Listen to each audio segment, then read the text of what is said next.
گدھوں کو وزیر بنانے کا آغاز۔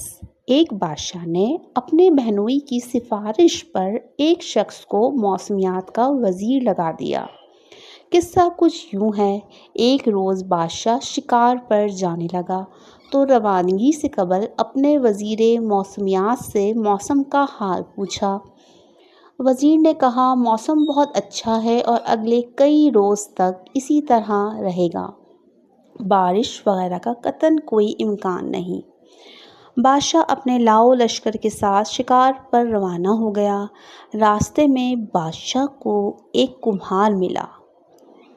اس نے کہا، حضور، آپ کا اقبال بلند ہو، آپ اس موسم میں کہاں جا رہے ہیں؟ بادشاہ نے کہا، شکار پر۔ کمہار کہنے لگا، حضور، موسم کچھ ہی دیر بعد خراب ہونے اور بارش کے امکانات بہت زیادہ ہیں۔ بادشاہ نے کہا، ابے او برتن بنا کر گدھے پلانے والے، تم کیا جانو موسم کیا ہے؟ میرے وزیر نے بتایا ہے کہ موسم نہایت خوشگوار ہے اور شکار کے لیے نہایت موزوں، اور تم کہہ رہے ہو کہ بارش ہونے والی ہے۔ بادشاہ نے ایک مصاحب سے کہا، اس بے پرگی چھوڑنے والے کمہار کو 2 جوتے مارے جائیں۔ بادشاہ کے حکم پر فوری عمل ہوا اور کمہار کو 2 جوتے نقد مار کر بادشاہ شکار کے لیے جنگل میں داخل ہو گیا۔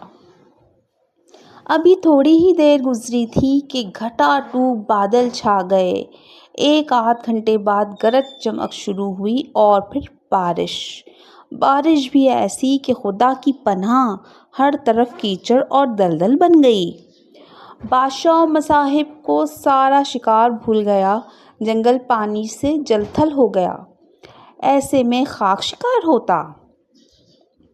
بادشاہ نے واپسی کا سفر شروع کیا اور برے حالوں میں واپس محل پہنچا۔ واپس آ کر 2 کام کیے۔ پہلا یہ کہ وزیر موسمیات کو برطرف کیا اور دوسرا یہ کہ کمہار کو دربار میں طلب کیا، اسے انعامات سے نوازا اور وزیر موسمیات بننے کی پیشکش کی۔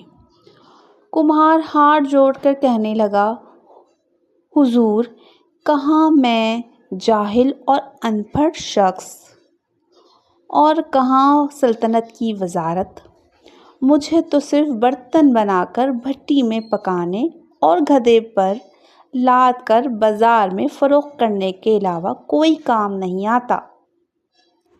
مجھے تو موسم کا رتی برابر پتہ نہیں۔